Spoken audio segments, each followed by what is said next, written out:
Hey, I'd like to welcome you to another episode of Mission Matters. My name is Adam Torres, and if you'd like to apply to be a guest on the show, just head on over to missionmatters.com and click on Be Our Guest to apply.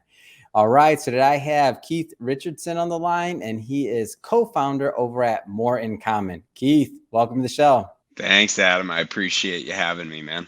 Oh man, so I'm excited to have you on the show. I've been trying to get you and Rodney booked for a while now, and I know we'll be doing a follow-up interview as well for everybody listening. So today we'll be covering, of course, the new book that Rodney and Keith have coming out with Mission Matters, but we're not going to give all of the spoiler alerts away. We're not going to give all the content because we're bringing them both on the show for an in-depth interview on their writing. But the goal today is to really get more into More in Common, the idea behind it, why it was founded, and all the great work you're doing, and then we'll touch on the book as well. Keith, we'll start this episode the way that we start them all, with our Mission Matters Minute. So Keith, we at Mission Matters, we amplify stories for entrepreneurs, executives, and experts. That's our mission. Keith, what mission matters to you? I've thought a lot about this question. It's human connection, Adam. You know, when we think about the nature of the world that we live in so many ways, we spend a lot of time, energy, and effort on helping people with finding themselves and self-promotion. And how do I get this job? And how do I do all of these things? And at the end of the day, we have a biological need for connection. We don't function solo. We don't operate solo. And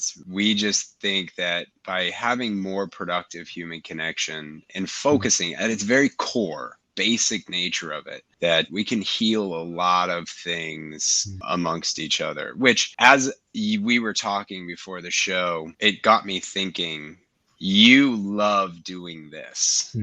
And a big reason you like doing it is because of the connections that you make. I'm going to give you a curveball because I really want to understand, like, what is it about the connections that drives and gives you energy? On my end, really, it's the opportunity to come on here and to provide a platform for individuals like yourself and Rodney to get their message heard. So we find that it's so hard to get an entrepreneur, an executive, for them to cut through the noise and to get their message heard, and also to have a production company or an outlet that's a nice, safe, trusted place to tell the story as well. So as I was looking into your background and also into Rodney's background, and as we were kind of going through selection for who would be featured in the book, when I learned more about the More in Common story and then more about both of your stories, I'm like, oh yeah, this is one of ours. This is part of our community. And so the content that we focus on is always centered on that. So I guess just to get us kicked off here, Keith, I'd like to know a little bit more about like how this idea for More in Common started. Like, where did the Rodney and Keith connection start? The 1-2 punch. A 1-2 punch. Well,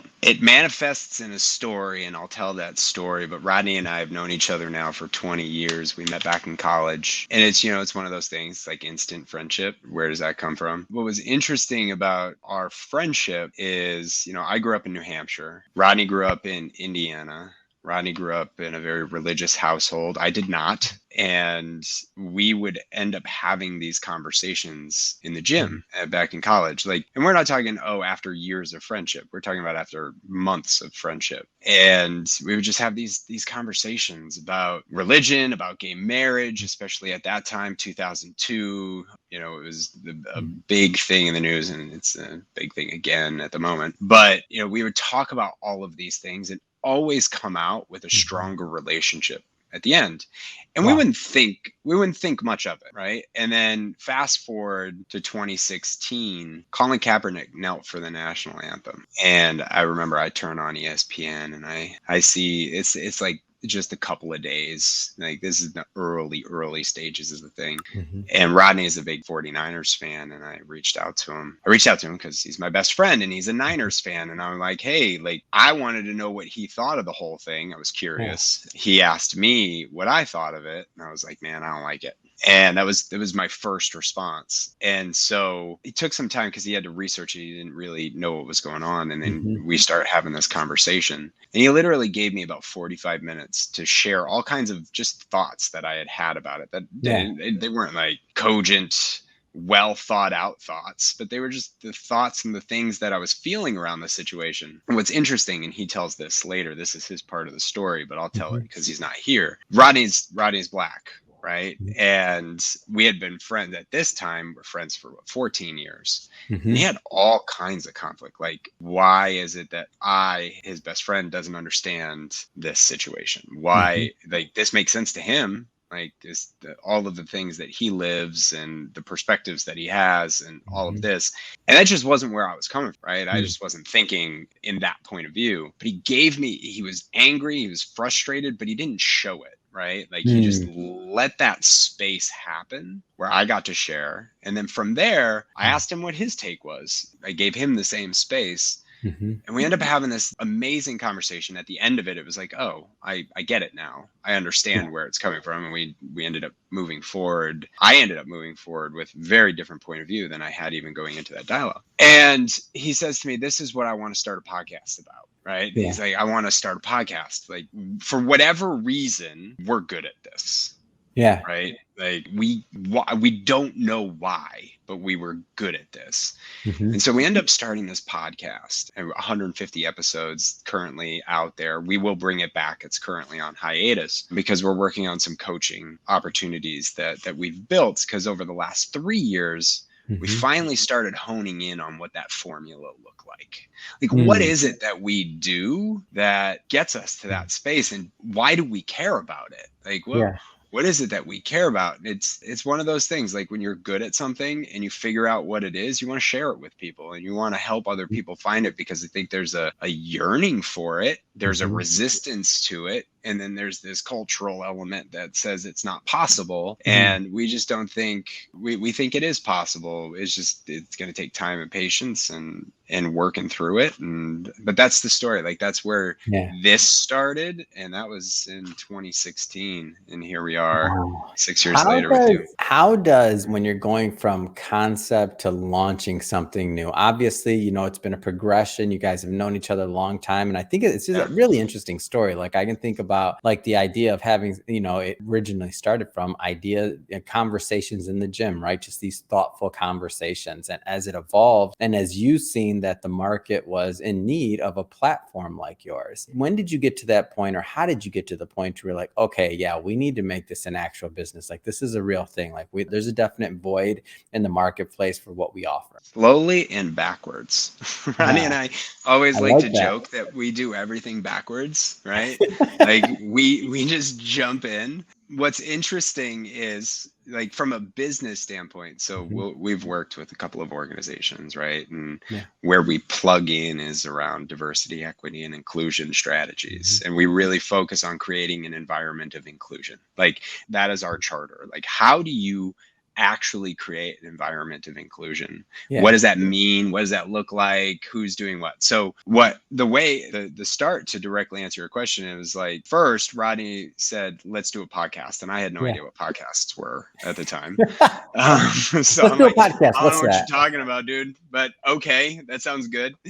So we end up doing that. And we went backwards into that, and that's a whole different thing. But like, from the consulting side of it, it was like, wait a second, there's something here, right? Because it's hard. I mean, let's be honest. It's hard if you're doing something in the neighborhood. Like, people have, what is the shared and common purpose, right? Of people in the neighborhood to sit and talk about charged topics. If you can't find that, it's going to be really hard to make that space productive, right? And drive that productive human connection. Like, that productive piece is important. But in a business or in an organization, or even one-on-one, where we do one-on-one coaching, there is an easy common purpose. Like, at the very basics, like, I want to keep my job and I want to do what's right for the company that I work for, and I want to help the organization grow, right? So we can build on that. And that was the one piece. But we got this opportunity. Like, we just got an opportunity. And someone said, hey, I need help to do something. And we were like, sure, we'll do it.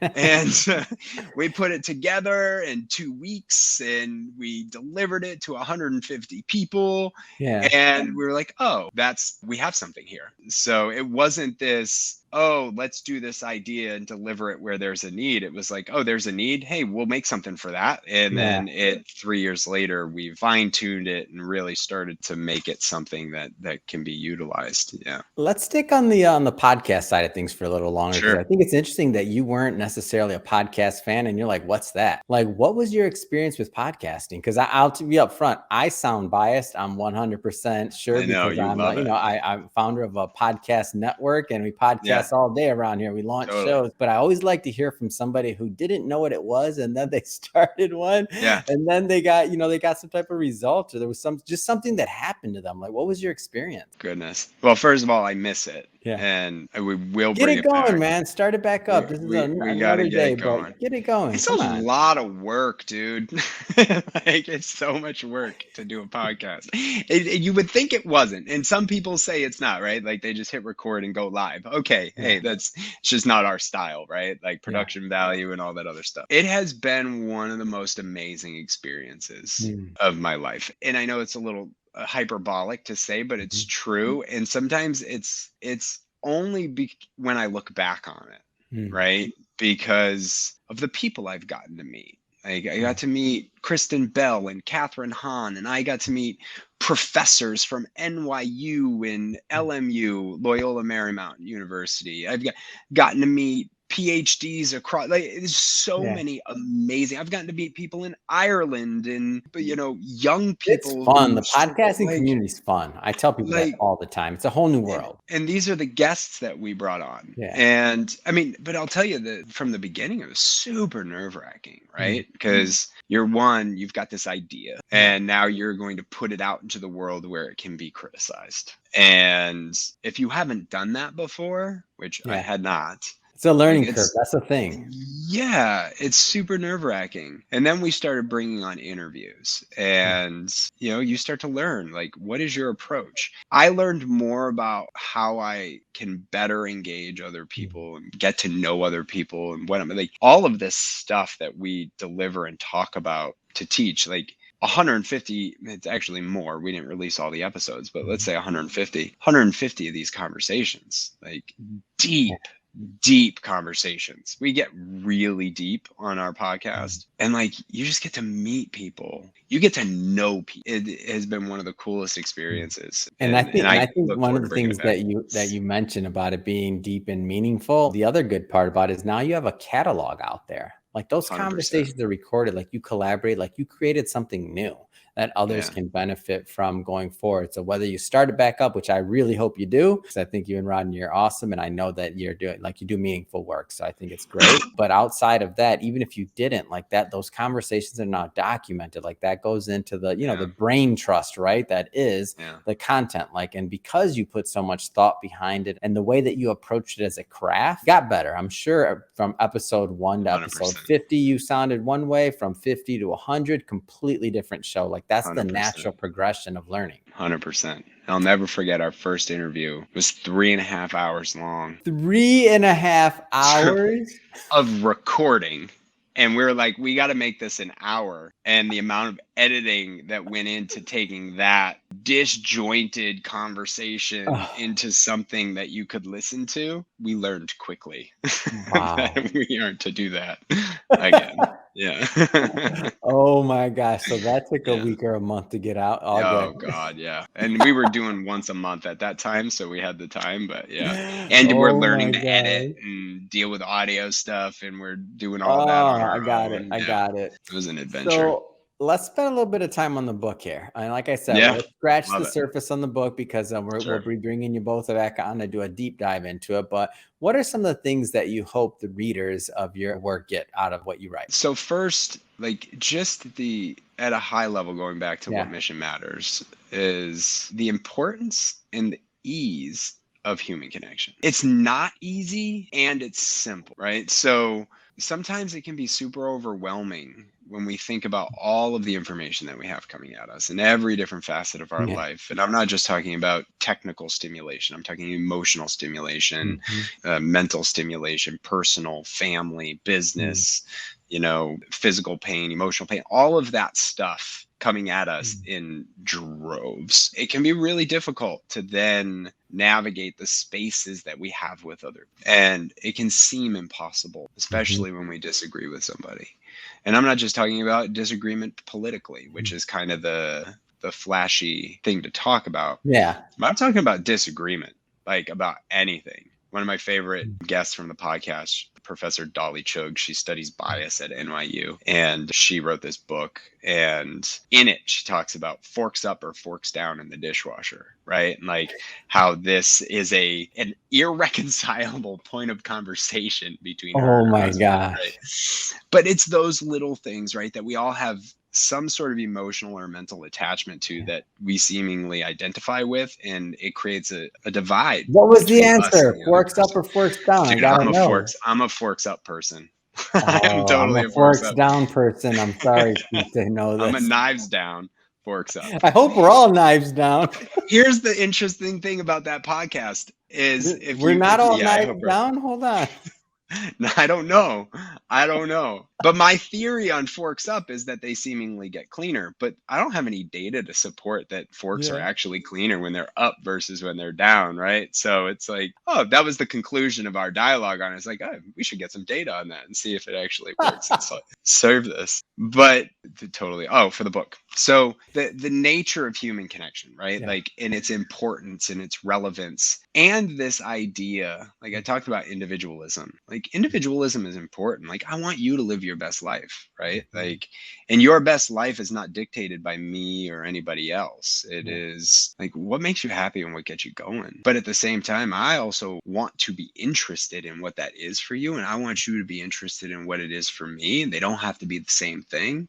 And that's human connection, right? Like that's the simplicity of it. It can be challenging, it can be hard, but that's really what I hope people get out of it through some of the tips that we talk about in there and some of the ways that we can build spaces that allow people, man. Like I'll stop my ramble here in a second. There's this foundational component. I've heard somebody else say it. I couldn't attribute to it, but it's something that we talk about a lot, is feeling seen, heard, and valued. One of the biggest dividers between people is when you just dismiss me, judge me, and critique me for who I am. Like we lose it instantly. Yeah. If I tell you I like forks up and you say, there's an instant division there, right? Yeah. Joking, not in a non-joking, judgmental manner. And all of us, you, me, want to be able to say what's on our mind and in our hearts and just be heard. We don't have to be agreed with. This is what happened in the Kaepernick conversation. Rodney just gave me space to hear me. I ended up finding myself to think I was on the wrong side of that story. I wasn't on the wrong side of that story because Rodney told me I was.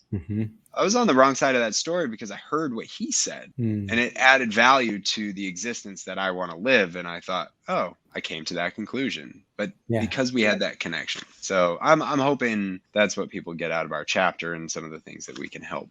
And all right, I'm cutting it there because that's going to be the cliffhanger for everyone. We want you to pick up the book, and we got another interview coming up as well. But I do want to jump around a bit here. More in common. You've given us a little bit about what you do. Let's go further. Tell us a little bit more about the company. Yeah, so we have a philosophy of coaching that is based on managing time and information, right? And so we're about simplicity in order to navigate the complex. So we've built this framework that we bring to individuals in a one-on-one coaching environment and into organizations where the need is there to help create spaces of psychological safety for others and to help people create psychologically safe spaces for others, right? Psychological safety is this thing that is so incredibly valuable to productive human connection. Getting it seems super hard, but it is very simple. And so we have, some consulting, we have consulting work that we do within organizations, and then we have one-on-one consulting and coaching that we'll provide to executives who are trying to do and deliver this to their teams and their people. What types of organizations do you find typically get the most value out of working with you and your team? Organizations that I'd say, one, are looking to try to improve their culture, right? Like, how do we create this? The inclusion is how do we get inclusion, right? Like we have this diversity, equity, and inclusion strategy. As an organization, diversity is fairly metric based, equity is outcome based, but how do people navigate one another? How do we actually do that? And so organizations that are trying to do that will get a lot of value out of us. Organizations that are trying to move their culture forward so people contribute to the growth of the organization are going to be organizations that like to work with us. And then leaders who are trying to, one, because we have a whole assessment strategy as well, so we have assessments built into all of these. Individual leaders who are one-on-one want to figure out how they can be better based on where they are today and how they can improve, certainly are great for us to work with as well. And so I know one of your missions and one of the things that you and Rodney are focused on is breaking organizations out of their echo chambers. So, I mean, first off, maybe define echo chamber and what this looks like. The echo chamber is really, it's just our bubble, right? Where we surround ourselves with information to affirm our confirmation bias, to affirm our personal value that we have attributed to whatever that information helps us find ourselves in. And then we surround ourselves with people who affirm that too, right? And there's deep psychology that goes into the ability to break out of these echo chambers in a lot of ways. And then there's shallow psychology that allows us to break out of these echo chambers. We're not therapists, so we're not at the deep level, but we try to help navigate the in-between, right? Between the shallow and the deep. And really the echo chamber is just you standing in your chamber and hearing back everything that you say. So you are ultimately feeling that you are right. And valued. And this speaks back to being seen, heard, right? Like an echo chamber is a great way to be seen, heard, and valued, but it is not necessarily the most productive way to move forward. Yeah, and it makes so much sense. And when you think about, like, I mean, our biggest echo chamber nowadays, right? Our social media feed, right? The algorithm sees what we Tells like, you the type everything of you need to content know. they give it to you, and that's all you get back. Point to where you may have a belief or a bias that is just way off. And again, not even politically like anything. If somebody, oh, this would be mean, but if somebody ran ads about why forks need to be up in dishwashers, and if you clicked on one, feed. And if you are retargeted, you might very well believe that it's 100% like empirically, like that is the correct thing. You put out some content around it, a bunch of informational tutorials, and before you know it, you would be thinking that forks up is the only way it's ever been in the history of the world. But there's a possible other side of the opinion, which you don't get unless you're outside of that echo chamber. Am I off on this? No, there's this. So you talk about bias, you mentioned bias. There's this thing called the self-validation bias, right? Where it's when we see information that taps into something that we already believe. And I love this example, forks up, right? And all of a sudden I get Bill Nye, right? He's in my feed and he gives me all of this stuff that now all of a sudden it's like, boom, that's right. Yeah. And because he's Bill Nye, an authority figure, he's all this, so forks up it is. And we don't see Neil deGrasse Tyson over here who says, forks down, actually doesn't matter, right? Yeah. And we don't end up getting that point of view because it's like, boom, self-validation bias. I'm good. I feel better. I've proven that I was right the whole time. Oh my gosh! But I feel like Bill Nye could convert everyone, though. He might. If that's the one influencer that could get everybody to change everything. He might come up with something crazy. Oh man! Well, Keith, I'll just say, it's been great having you on the show and connecting about your book, your podcast. Obviously, more in common. I just have to ask, what's next for you? What's next for you? What's next for the company? Well, I think the big thing that we're working on right now is very much the one-on-one coaching. We see a huge opportunity in that based on our business model and really helping individuals one at a time, not the most scalable. We'll work with organizations, but really building that out. So we're working with an industrial psychologist to build out a series of assessments to tap into some of these things. And then we work through the tools and tips that we have, and then we go through a series of practices. So we're in the process of building that out and piloting that to a handful of our core advisors. And that's really the next drive for us as we continue to try and help organizations do the same. It's big. And if somebody wants to learn more and connect with you and your team, what's the best way for them to do that? So the best way to connect with us, and you can go at More in Common Pod. We haven't changed our social handles from pod to ENT, so it is still at More in Common Pod. Hey, roots, right? Oh, We're on yeah. Twitter, Instagram. You can DM us on any of those platforms, and you can even find us on Facebook or LinkedIn as well. LinkedIn is probably the best social platform for us, but you can certainly email us, contact at moreincommonent.com, and that'll route to either one of us. You can email us. I do most of my communication via email, so I get most of that, whereas Rodney does most of the communication on social. So the best way would be email at contact at moreincommonent.com. Awesome. And we'll put that information in the show notes so that our audience can just click on the links and head right on over. And speaking of the audience, if this is your first time engaging with Mission Matters or listening to an episode or viewing one, we're all about bringing on business owners, entrepreneurs, and executives that are mission-based, that have something more to offer and to amplify their message. Like, how do we all learn and grow from the content? And what do we all learn? Like, if that's the type of content that sounds interesting or fun or engaging to you, hit that subscribe button, because we have many more mission-based individuals just like Keith and Rodney coming up on the line, and we don't want you to miss a thing. Keith, it really has been a pleasure. That forks up, forks down thing, I'm gonna start polling people, but in all sincerity, like, More in Common, I wish you and Rodney much more success, and I'm looking forward to launching this book with you both. You as well, Adam. Thank you for your time, and I appreciate everything that you guys do.